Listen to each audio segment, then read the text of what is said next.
अतिवृष्टीनंतर भाजीपाल्याच्या उत्पादनावरही परिणाम झालाय। मुंबई कृषी उत्पन्न बाजार समितीमधील आवक घटली आहे। मागणीच्या तुलनेत पुरवठा होत नाहीये, त्यामुळे बाजारभावानं उसळी घेतली। गवार वाटाण्याचे दर प्रति किलो 200 वर गेलेत, तर शेवगा 160 रुपयांवर गेली। इतर भाज्यांनीही 100 गाठली। वाटाणा 160 ते 200 रुपये किलो दराने विकला जातोय। गवार 180 ते 200 रुपये किलो झाली। भेंडी 100 ते 120 रुपये किलो।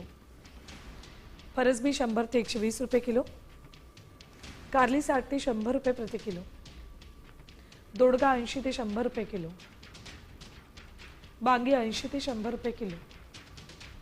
कोथिंबीर 35 ते 40 रुपये जुडी। मेथी 30 ते 35 रुपये जुडी।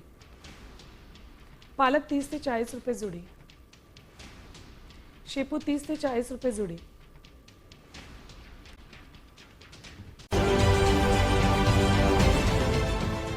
देश विदेशातील प्रत्येक घडामोडींचे लाईव्ह अपडेट मिळवण्यासाठी आता साम टीव्हीच्या सर्व सोशल मीडिया प्लॅटफॉर्मला लाईक, फॉलो आणि सबस्क्राईब करा।